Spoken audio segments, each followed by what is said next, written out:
بسم اللہ الرحمن الرحیم مولایا صلی وسلم دائما ابدا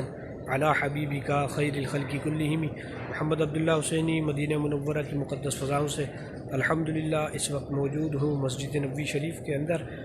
اور ماہ شعبان المعظم کا مقدس مہینہ جاری و ساری ہے۔ اللہ کریم نے اسی ماہ مقدس میں امت محمدیہ صلی اللہ علیہ وآلہ وسلم پر خاص انعام فرمایا، اور اسی میں ایک رات جسے شب براءت کہا جاتا ہے، جو 15ویں شب شعبان المعظم کی ہوتی ہے، وہ بھی عطا فرمائی۔ علامہ علی بن سلطان قاری رحمہ اللہ ارشاد فرماتے ہیں کہ اس رات کے شعبان المعظم میں جو شب براءت ہے، اس کے کئی نام ارشاد فرمایا آپ نے، جن میں سے ایک نام ہے لیلۃ المبارکہ یعنی برکت والی رات، ایک نام آپ نے ارشاد فرمایا لیلۃ البراء نجات والی رات، ایک اور جگہ آپ نے ارشاد فرمایا اس شب کو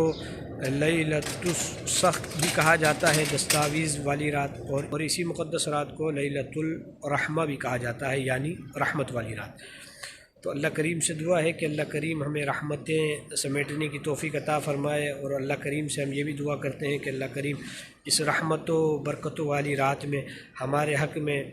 اچھا فیصلہ صادر فرمائے۔ اللہ کریم ہمارے گناہوں سے عفو و درگزر فرمائے، اپنی رحمت سے ہماری بے حساب بخشش و مغفرت فرمائے۔ شب برات کے حوالے سے احادیث میں کیا فضیلت ملتی ہے، یا اولیاء کرام کے کیا معاملات تھے شب برات کے دن، آپ کو اس ویڈیو میں سننے کو ملے گا۔ آئیے سماعت کرتے ہیں شعبان المعظم میں موجود یہ مبارک رات، جسے لیلۃ النصف شعبان المعظم یعنی شب برات بھی کہا جاتا ہے، اس کی فضیلت سنتے ہیں کہ سید عالم صلی اللہ علیہ وسلم، صحابہ کرام علیہم رضوان، اولیاء کرام کے اس مقدس رات میں کیا معاملات تھے۔ اللہ کریم ہمیں سن کر عمل کرنے کی توفیق عطا فرمائے۔ شعبان المعظم کی 15ویں رات یعنی شب برات جہنم کے عذاب سے چھٹکارا پانے کی رات ہے کہ اس رات میں اللہ پاک اپنی خاص رحمتیں اور برکتیں نازل فرماتا ہے، مغفرت طلب کرنے والوں کی بخشش فرماتا ہے، روزی مانگنے والوں کو رزق دیتا ہے،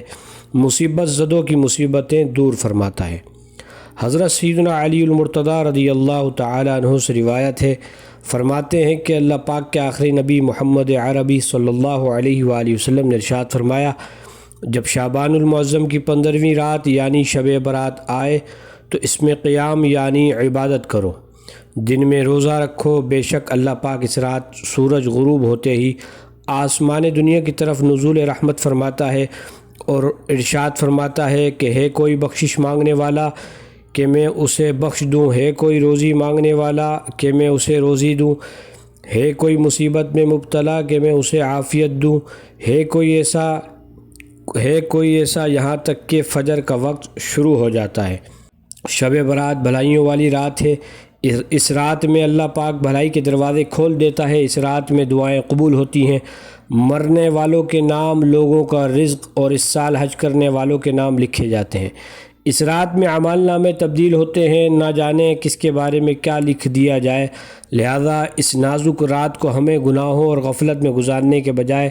توبہ و استغفار کرتے ہوئے عبادت میں گزارنا چاہیے کہ اس رات کو جاگ کر عبادت کرنے والوں کا دل زندہ رہے گا، جیسا کہ نبی کریم رؤوف الرحیم صلی اللہ علیہ وآلہ وسلم نے ارشاد فرمایا، جس نے عیدین یعنی عید الفطر اور عید الاضحیٰ کی چاند رات اور شعبان المعظم کی 15ویں رات یعنی شب برات عبادت میں جاگ کر گزاری، اس دن اس کا دل نہیں مرے گا جس دن لوگوں کے دل مر جائیں گے۔ شب برات کی فضیلت و اہمیت جاننے کے بعد اس رات میں عبادت کرنے کا ذہن بنتا ہے۔ عبادت اکیلے بھی کی جا سکتی ہے اور سب کے ساتھ مل کر اجتماعی طور پر بھی، مگر بسا اوقات اکیلے عبادت کرنے میں سستی ہو جاتی ہے، جبکہ سب کے ساتھ مل کر عبادت کرنے میں انسان کا دل لگا رہتا ہے اور وہ عبادت کرنے میں کامیاب ہو جاتا ہے۔ نبی پاک صلی اللہ علیہ وآلہ وسلم، صحابہ کرام علیہم الرضوان اور اولیاء عظام شعبان المعظم بالخصوص اس کی 15ویں رات میں عبادت کا اہتمام فرمایا کرتے۔ ام المومنین حضرت سیدنا عائشہ صدیقہ رضی اللہ تعالی عنہا فرماتی ہیں، میں نے حضور اقدس صلی اللہ تعالی علیہ وآلہ وسلم کو شعبان المعظم سے زیادہ کسی مہینے میں روزہ رکھتے نہ دیکھا۔ آپ رضی اللہ تعالی عنہ مزید فرماتی ہیں کہ ایک رات میں نے حضور نبی پاک صلی اللہ علیہ وآلہ وسلم کو نہ پایا، میں آپ صلی اللہ علیہ وآلہ وسلم کی تلاش میں نکلی تو آپ مجھے جنت البقیع میں مل گئے۔ نبی اکرم صلی اللہ علیہ وآلہ وسلم نے ارشاد فرمایا، بے شک اللہ تعالیٰ شعبان المعظم کی 15ویں رات آسمان دنیا پر تجلی فرماتا ہے، پس قبیلہ بنی کلب کی بکریوں کے بالوں سے بھی زیادہ لوگوں کو بخش دیتا ہے۔ معلوم ہوا کہ شب برات میں عبادت کرنا، قبرستان جانا سنت ہے۔ بزرگان دین بھی یہ رات عبادت الہی میں بسر کیا کرتے تھے۔ حضرت سیدنا خالد بن معدان، حضرت سیدنا لقمان بن عامر اور دیگر بزرگان دین شعبان المعظم کی 15ویں رات اچھا لباس پہنتے، خوشبو سرما لگاتے اور رات مسجد میں جمع ہو کر عبادت کیا کرتے تھے۔ امیر المؤمنین حضرت سیدنا عمر بن عبدالعزیز رحمۃ اللہ تعالی علیہ بھی شب برات میں عبادت میں مصروف رہا کرتے تھے۔ 3 صدی ہجری کے بزرگ ابو عبداللہ محمد بن اسحاق فاقیہی رحمۃ اللہ تعالی علیہ فرماتے ہیں، جب شب برات آتی تو اہل مکہ کا آج تک یہ طریقہ کار چلا آ رہا ہے کہ مسجد حرام شریف میں آ جاتے، نماز ادا کرتے، طواف کرتے، ساری رات عبادت اور تلاوت قرآن میں مشغول رہتے ہیں۔ ان میں بعض لوگ 100 رکعت نفل نماز اس طرح ادا کرتے کہ ہر رکعت میں سورہ فاتحہ کے بعد 10 مرتبہ سورہ اخلاص پڑھتے، زمزم شریف پیتے، اس سے غسل کرتے، اسے اپنے مریضوں کے لیے محفوظ کر لیتے اور اس رات میں ان اعمال کے ذریعے خوب برکتیں سمیٹتے۔ یہی شعبان المعظم کا وہ مبارک مہینہ ہے جس میں آیت درود بھی نازل کی گئی۔ درود پاک پڑھنا افضل ترین اعمال میں سے ہے اور ماہ شعبان المعظم کو درود پاک پڑھنے کا مہینہ بھی کہا گیا۔ امام قسطلانی رحمۃ اللہ تعالی علیہ نقل فرماتے ہیں کہ بے شک شعبان کا مہینہ نبی پاک صلی اللہ علیہ وآلہ وسلم پر درود شریف پڑھنے کا بھی مہینہ ہے۔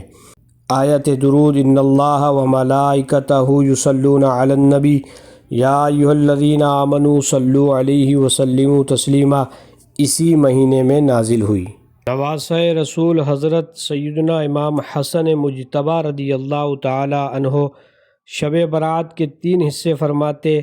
1/3 حصے میں اللہ پاک کے اس فرمان، یا ایھا الذین آمنوا صلوا علیہ وسلموا تسلیما، اے ایمان والو ان پر درود اور خوب سلام بھیجو، پر عمل کرتے ہوئے اپنے نانا جان صلی اللہ علیہ وآلہ وسلم پر درود پاک پڑھتے، اور 1/3 حصے میں توبہ و استغفار کرتے اور آخری تہائی حصے میں اللہ پاک کے فرمان پر عمل کرتے ہوئے رکوع و سجود فرماتے۔ لہٰذا ہمیں بھی چاہیے کہ نواسہ رسول حضرت امام حسن مجتبی رضی اللہ تعالیٰ عنہ کے بتائے ہوئے طریقے کے مطابق رات کے ایک حصے کو پیارے آقا صلی اللہ علیہ وسلم پر درود و سلام پڑھ کر گزارنا چاہیے، اور رات کے ایک حصے کو توبہ و استغفار کرتے ہوئے اور آخری حصے کو رکوع و سجود نوافل کی کثرت کرتے ہوئے گزارنا چاہیے۔ انتہائی نازک فیصلوں والی رات شب برات اللہ کریم نبی رحمت شفیع امت صلی اللہ علیہ وآلہ وسلم کے صدقے ہمیں اس قدر والی رات کی برکتیں عطا فرمائے اور اس رات کو ہمیں رب عز و جل کی خوب عبادت کرنے کی توفیق عطا فرمائے۔ اللہ کریم سے دعا ہے کہ اللہ کریم نبی رحمت شفیع امت صلی اللہ علیہ وآلہ وسلم کے صدقے عالم اسلام کے لیے بالخصوص